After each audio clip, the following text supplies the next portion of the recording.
अस्सलामुअलैकुम जी। उम्मीद करता हूँ सब दोस्त खैरियत से होंगे। तो आज की इस वीडियो में हम देखेंगे कि बूम ट्रक की डेली इंस्पेक्शन चेकलिस्ट है वो किस तरह से हम फिल करते हैं।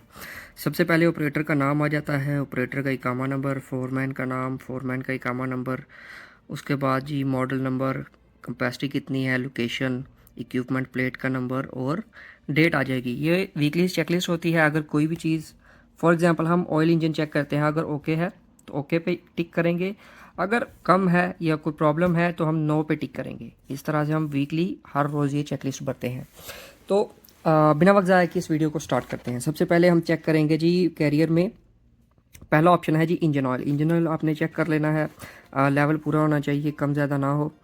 दूसरे नंबर पे है जी रेडिएटर चेक कर लेना है, बहुत ज़्यादा हीट ना कर रहा हो, वाटर वगैरह उसका पूरा हो, कॉन्टीन्यूसली जो है उसको मॉनिटर किया जाता हो।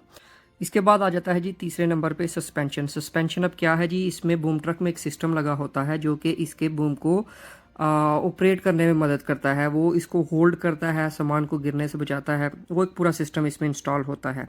ठीक है, उसको आपने चेक कर लेना है। ये आप उसके सेंटर से भी देख सकते हैं, नीचे से भी देख सकते हैं। चौथे नंबर पे है जी टायर्स। टायर्स चेक कर लेने हैं, कोई कट वगैरह ना हो। व्हील्स, उसके नट बोल्ट टायर के पूरे हों, ये चीज़ें अच्छे से चेक कर लेनी है। उसके बाद रोटेटिंग सिस्टम, इसके इंजन के बेल्ट वगैरह अच्छे हों, टूट फूट का शिकार ना हो या डैमेज बेल्ट ना चल रहा हो इंजन में किसी भी तरह का। उसके बाद आउटरिगर, इसके जो आउटरिगर बैक साइड से बाहर निकाले जाते हैं वो आउटरिगर चेक कर लेने हैं, किसी भी तरह का हाइड्रोलिक लीकेज वगैरह ना हो उनमें।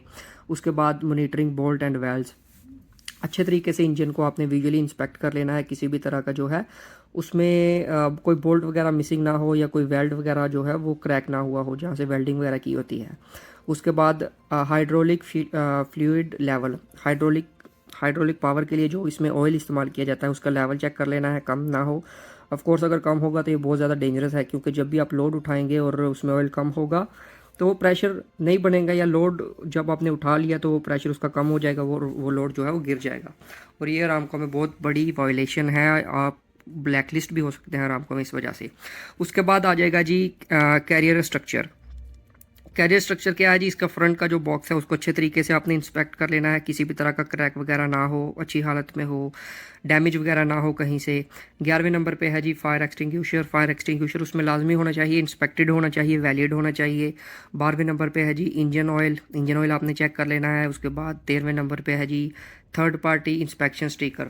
थर्ड पार्टी इंस्पेक्शन स्टिकर अगर आपने मेरी प्रीवियस वीडियो देखी होगी, मैंने उसमें एक्सप्लेन किया था किस तरह से चेक किया जाता है, और वो वैलिड होना चाहिए। उसके बाद आ जाता है जी ऑपरेटर स्टेशन। ये ऑपरेटर स्टेशन कहा जाता है जहाँ पे आमतौर पे ऑपरेटर बैठ के बूम को जो है वो कंट्रोल करता है। इसमें गेजेस आपने देख लेनी है, उसमें जो गेयर वगैरह छोटे छोटे लगे होते हैं वो अच्छी हालत में हो, लूज़ वगैरह ना हो। कंट्रोल्स एंड लेबल, जहाँ जहाँ पे वार्निंग साइंस की ज़रूरत होती है वो स्टिकर्स वगैरह वहाँ पे लगे हुए हों। उसके बाद हाइड्रोलिक सिलेंडर होना चाहिए। हाइड्रोलिक सिलेंडर ऑफ कोर्स वो होता ही, आपने इंस्पेक्ट कर लेना है, अच्छी हालत में हो, डैमेज वगैरह ना हो, लीकेज वगैरह ना हो। हाइड्रोलिक होजेज़ वगैरह जो हैं वो भी लीकेज वगैरह ना हो किसी तरह का। उसके बाद वार्निंग अलार्म होता है, जब आप ओवरलोड करते हैं तो वो वार्निंग अलार्म जो है वो चलता है, वो वार्निंग अलार्म होना चाहिए उसमें। सर्विस ब्रेक आपने चेक कर लेनी है। उसके बाद सर्विस ब्रेक आमतौर पे नॉर्मल ब्रेक को कहा जाता है। उसके बाद स्विंग ब्रेक। स्विंग ब्रेक जब आप लोड उठाते हैं या बूम को मूव करते हैं उसके लिए यूज़ किया जाता है स्विंग ब्रेक का। स्विंग ब्रेक आपने चेक कर लेनी है। उसके बाद ऑफ कोर्स ये चीज़ें अब आपको वर्किंग कंडीशन में ही पता चलेंगी, तो आप अपनी साइट पे ले जाने से पहले एक बार ऑपरेटर को कह सकते हैं कि यार ये चीज़ें मुझे चेक करवा दो। 8वें नंबर पे आ जाएगा ये इलेक्ट्रिकल सिस्टम। आपने चेक कर लेना है कोई केबल वगैरह तो डैमेज नहीं है, या फिर कोई ऐसा सिस्टम इसका काम ना करता हो, कैसे कैमरा वगैरह या फिर अलार्म वगैरह कोई इलेक्ट्रिकल सिस्टम में मिसअप होने की वजह से काम ना करता हो, वो चेक कर लेना है। सेफ्टी इक्विपमेंट आपने चेक कर लेना है, अच्छी तरह से सेफ्टी वगैरह हो, जितने भी जनरल चीज़ें हैं जैसा कि इसके ऊपर इंडिकेटर वगैरह लगा हुआ होना चाहिए, वो चीज़ें चेक कर लेनी है। उसके बाद तीसरा ऑप्शन हमारा आ जाता है जी बूम की इंस्पेक्शन होगी। इसके बाद शेवल्स। शेवल्स अब कहा जाता है जी, आमतौर पे अगर मैं आपको सादा ज़ुबान में समझाऊं तो बूम का जो मेन स्ट्रक्चर है उसको जो है वो शेवल्स कहा जाता है। स्ट्रक्चर अच्छी हालत में हो, किसी भी तरह का क्रैक वगैरह ना हो, डैमेज वगैरह ना हो, या बहुत ज़्यादा ऑयल लीकेज वगैरह या गंद वगैरह हो तो वो भी एक्सेप्टेबल नहीं है। वायर रोप, उसके आगे जो लोहे की तार लगी हुई होती है उसको हम वायर रोप कहते हैं। वायर रोप चेक कर लेनी है, उसमें किसी तरह का जोड़ ना हो या डैमेज ना हो। अक्सर ये वायर रोप जो है ये क्योंकि छोटी छोटी तारों से मिलकर बनी होती हैं तो ये डैमेज होती हैं या खुल जाती हैं, कुछ तारें इनकी बाहर बिखरी होती हैं, तो ये एक्सेप्टेबल नहीं है साइड पे। तीसरे नंबर पे है जी हुक एंड स्वाइवल।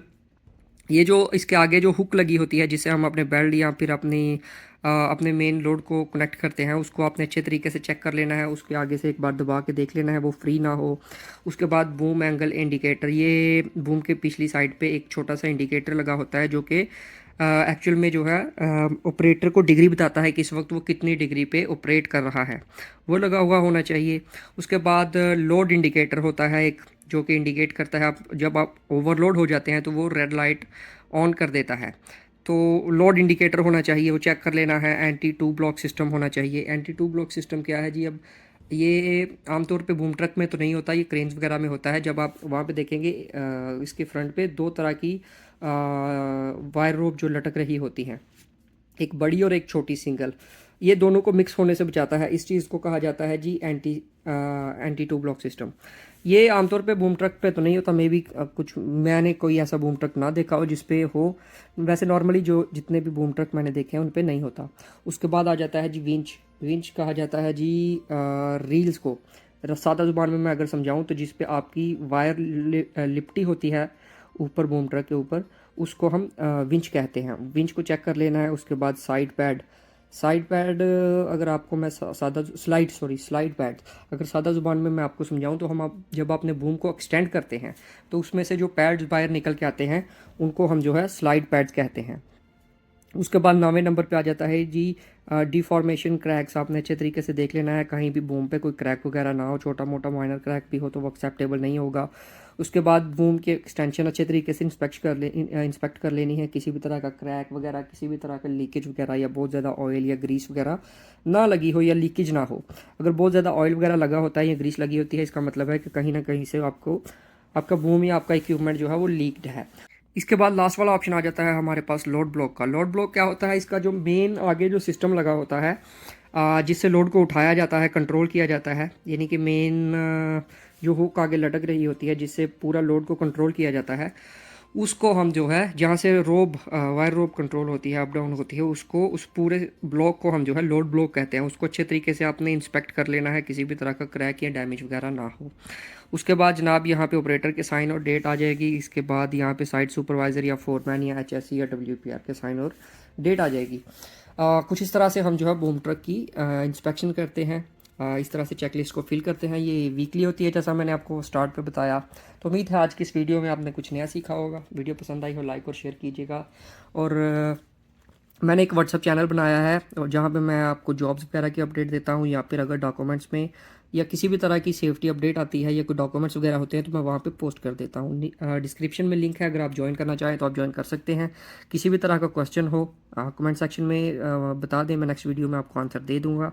तो मिलते हैं इसकी नेक्स्ट वीडियो में, तब तक के लिए अपना ख्याल रखिएगा। अल्लाह हाफिज़।